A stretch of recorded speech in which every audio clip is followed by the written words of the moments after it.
दोस्तों, आपको एक ब्रेकिंग न्यूज़ देने आया हूं। अभी अभी मेरे को मालूम हुआ है कि वारिस पठान को पुलिस ने हिरासत में ले लिया है। क्या वजह है, क्या वजह नहीं है, वजह सामने नहीं आई है, मगर ये पक्की इन्फॉर्मेशन है। आपको मैं वीडियो ही दिखा रहा हूं। वहाँ पुलिस से हिरासत में वारिस पठान को ले लिया गया है।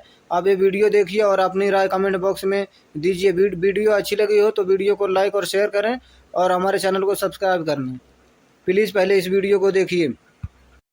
मी कमिशनरकडे जात असताना मी त्यांना सांगितलं होतं 19 तारखेला मी येईल।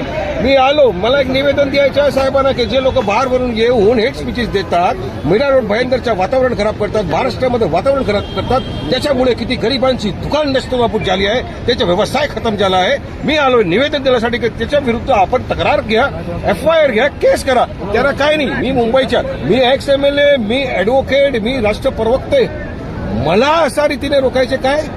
संविधानाची काय धज्जी उडवायची आहे का त्याला?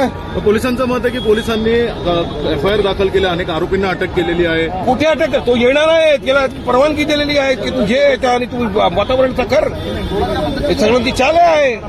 पोलीस काय करतात ते येऊन वातावरण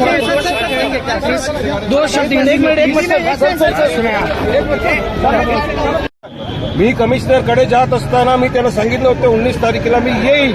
मी आलो। मला एक निवेदन द्यायचं आहे साहेबांना की जे लोक बाहेरवरून येऊन हेट स्पीचेस देतात, मीरा रोड भयंकरचं वातावरण खराब करतात, महाराष्ट्रामध्ये वातावरण खराब करतात, त्याच्यामुळे किती गरिबांची दुकान नष्टवापूट झाली आहे, त्याचा व्यवसाय खतम झाला आहे। मी आलो निवेदन देण्यासाठी की त्याच्या विरुद्ध आपण तक्रार घ्या, FIR घ्या, केस करा। त्याला काय नाही, मी मुंबईच्या, मी एक्स MLA, मी ॲडव्होकेट, मी राष्ट्र प्रवक्ते, मला अशा रीतीने रोखायचे काय?